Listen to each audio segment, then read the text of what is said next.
Good evening and welcome to another episode of Que-stead-Que. What you gonna do? I don't know, but something's gonna grow. Hello you guys and welcome to another episode of Que-stead-Que.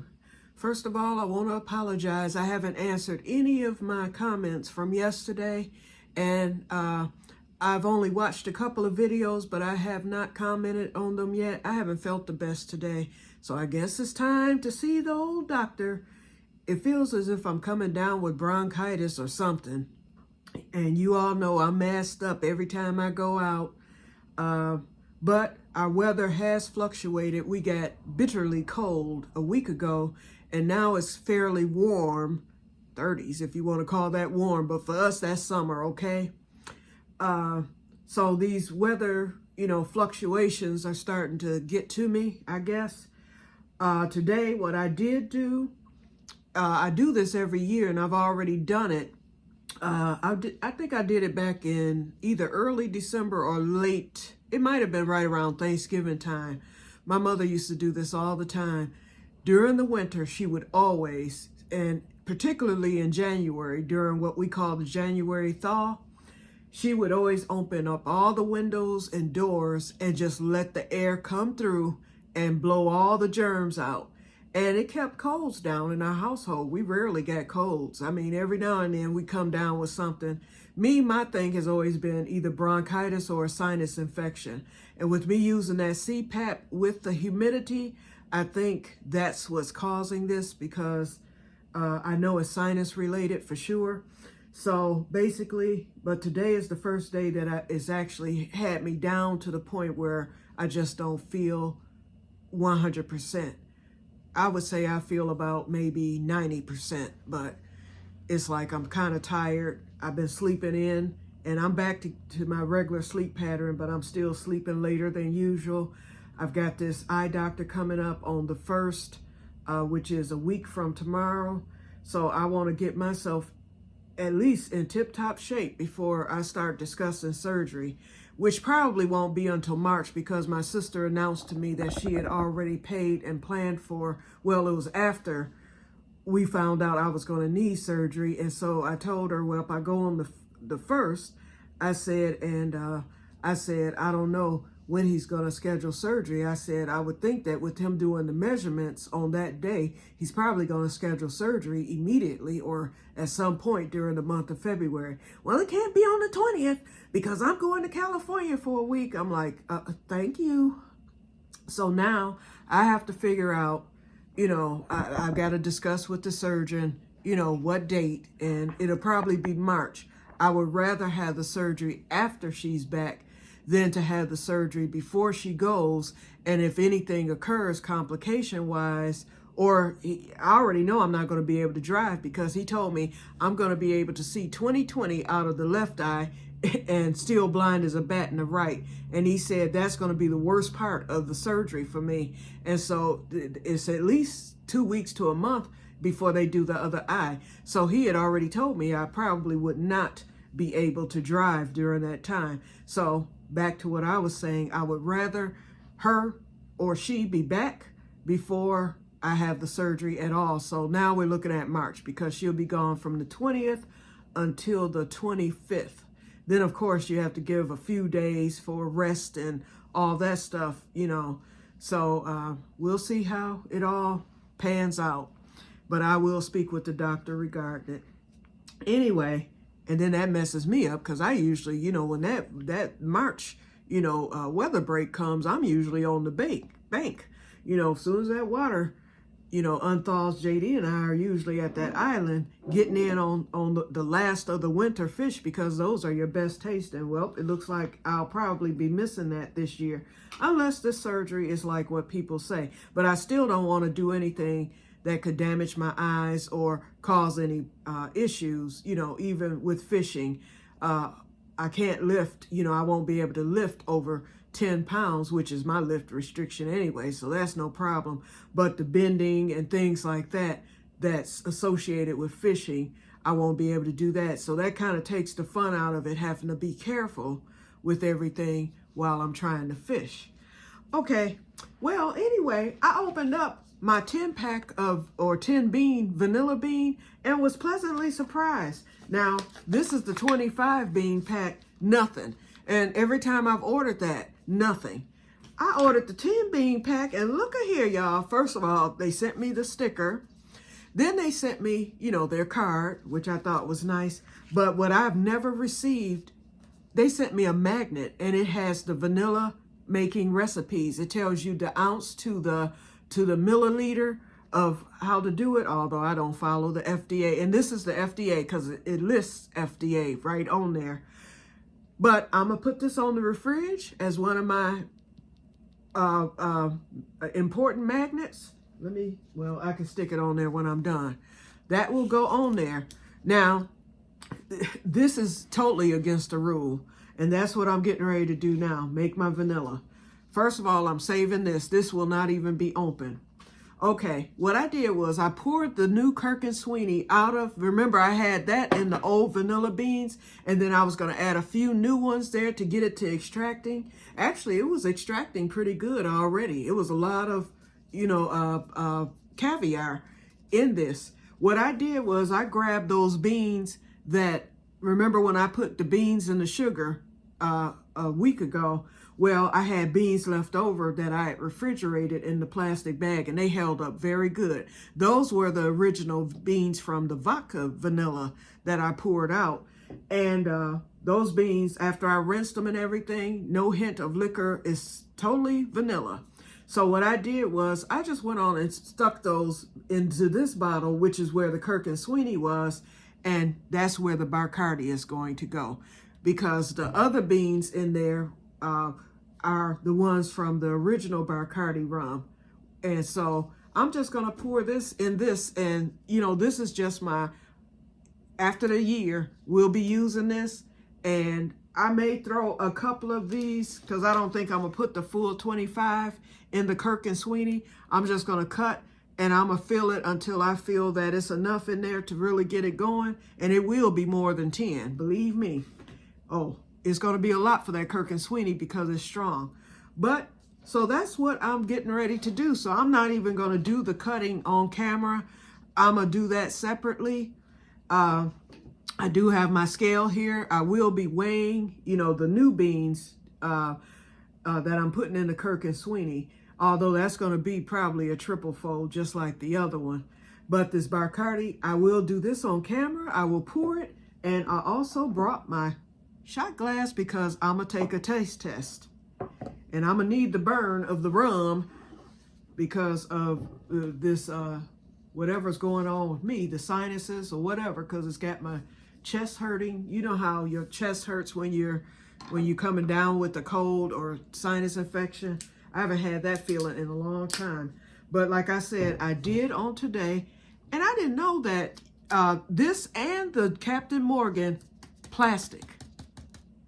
But anyway, I did open up the windows and doors today to air it out. Although I'm still coming down with something. At least it blew the germs out the house.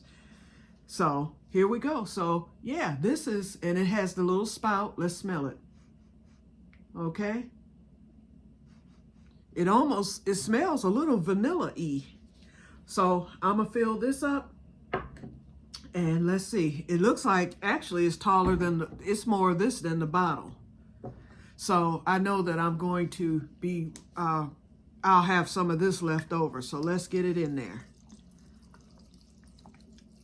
Oops. Hold on, y'all. Let's take the camera down so you can at least see. Okay. Alrighty, we are in frame. Okay, so let's pour. And of course, hold on, I've got some vanilla bees sticking up. I do have on my gloves today, you guys, because I knew I was going to have to touch, as I say. Not touch, but touch. Okay, let's keep pouring. Oh, it may take this whole bottle.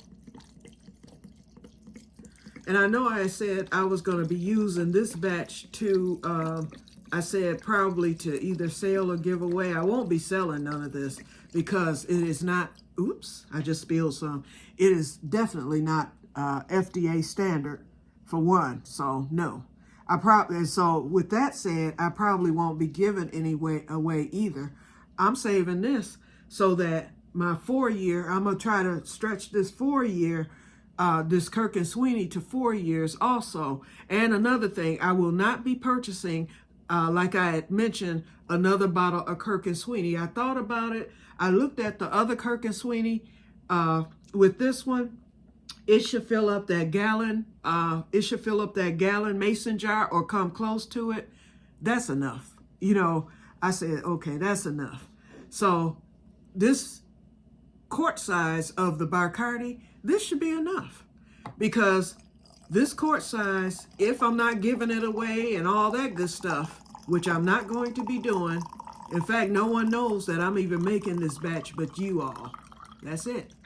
Okay, it is some left over. I'm right up at the top. There we go. That's as high as I want to get with that.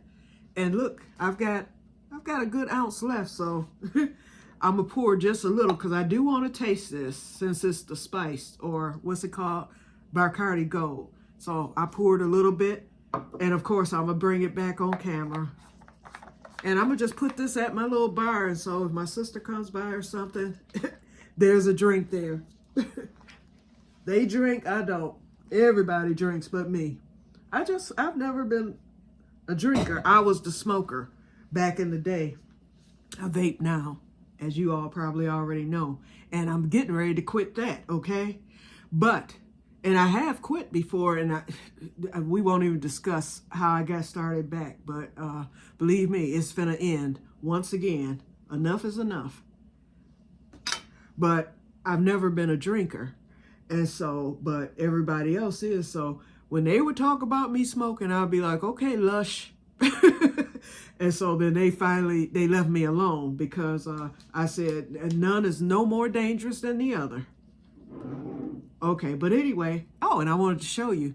Today I ended up making an impromptu batch of my Shut Your Mouth barbecue sauce. And that was because I just finished cooking. I didn't get dinner on until 5.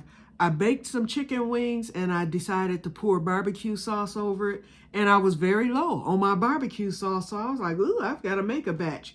So I was just making a little bit. So once I got enough to pour over the wings, that little pot still held quite a bit. So I said, well, let me check, you know, and so I said, well, I should be able to get half a pint full. Shoot, it filled it up and then some. I got a pint and a half. So that's good. I won't have to make any until summer. So, and then I can use that sauce. And when I made it up, I decided to load it with I used the Bacardi vanilla. Because I like a sweet sauce. So, you know, I use my brown sugar. I use some of my B-Man honey. What else? I poured a little juice in it. Of course, open pit barbecue sauce. A dash of maple syrup, butter, mustard. Those are my ingredients. And brown sugar. I think I already mentioned that. And so it came out very, very good when I did the taste test. It's nice and sweet, but it still has the barbecue sauce flavor. And so those chicken wings, I can't wait to dig into them in a few minutes. And then also I made cabbage. So dinner is ready now finally. But I didn't get started until about 5 o'clock. Okay, so let's lift this camera up and then I can do the taste test. But before we do that, this one. Yep, let's get the wax paper on this one. I can always open it if I think I am going to add 1 or 2 of those. I think I'm going to add 1 or 2 of those new vanilla beans just to get it going really, really well. Especially after I taste this Bacardi Gold. If it's smooth and mild, then I probably won't won't consider that adding more. But no, I'm gonna do it just for good measure. But if it's like strong, like that Kirk and Sweeney, or even if I think it's gonna be strong, then I'll add probably out of that 25, I'll probably add 5 beans, and that should be enough. Okay, so let's get the camera situated, and I shall return. Okay, I am back. Okay, let's take a sip to 2025. Cheers. Let's see what this tastes like. Oh, the ice shall return. Yeah, y'all know I forgot about On the Rocks. And now I need to pour a little more because I got more ice in there than liquor. So I'm gonna just put a drop. I just want to get a taste of it. And this is just basically for determining how many vanilla beans I'm going to add to it. So let's taste it up and see what it tastes like. I hope it's sweet like regular Bacardi. I like the smell of it.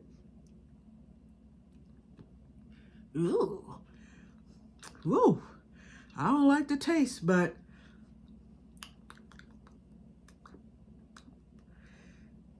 it's a little stronger than the regular Bacardi. But it's not as strong as the Kirk and Sweeney. But the Kirk and Sweeney has a delicious taste because of the oak and the woods and the fact that it's aged. You know, the one that I made up recently is aged 12 years. That makes a difference. This tastes like it was made yesterday. Not bad. It's helping my chest, that's for sure.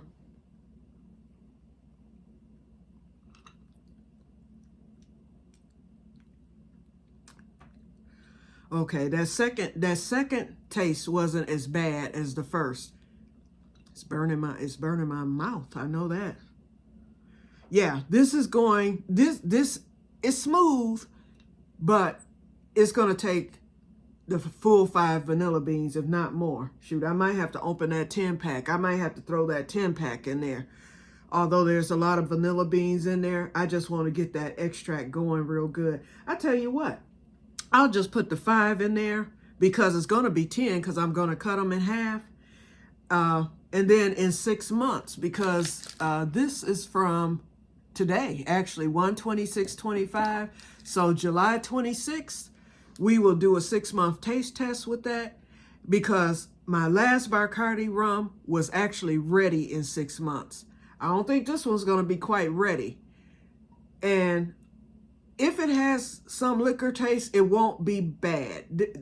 As you know, although I don't like this, it's not as bad as that vodka. I just didn't like that at all, period.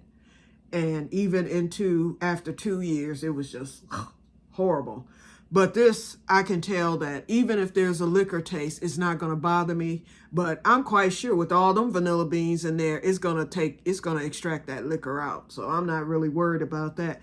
Wait a minute. With all them vanilla beans, this Bacardi Spice might end up being better than the Kirk and Sweeney with all those vanilla beans. My goodness. But we shall see.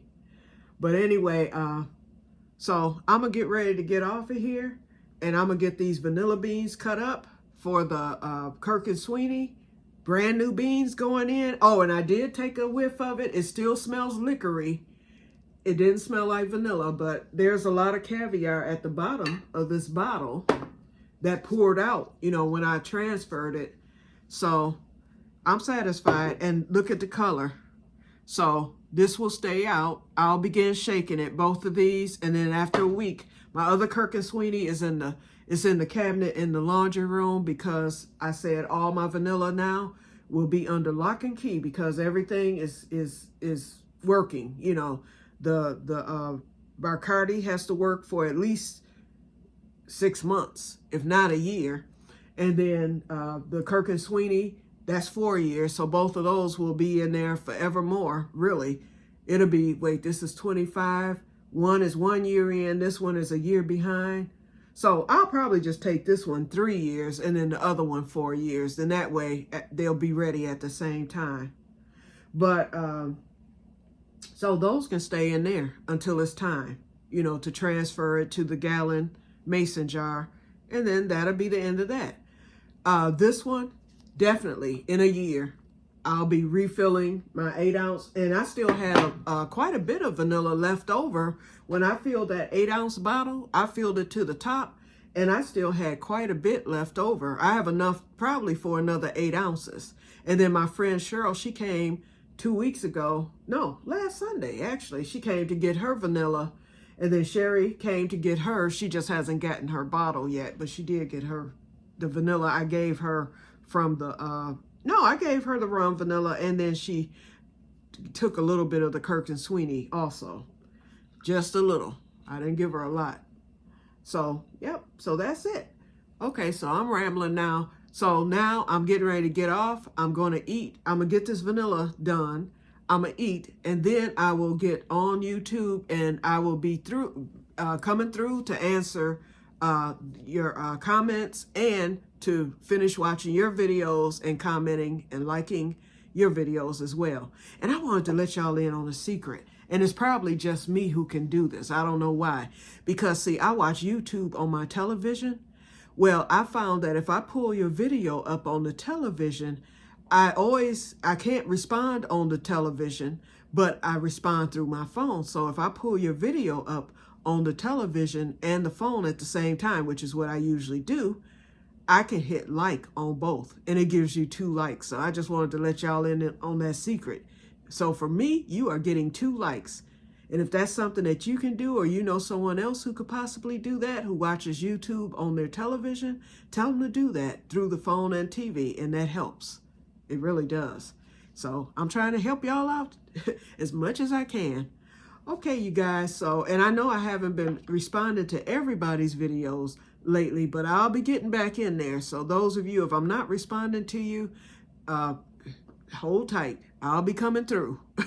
Okay, so I'm going to get off of here, and I will talk to you guys later. I'm going to finish this because it is helping my chest and my throat to feel better.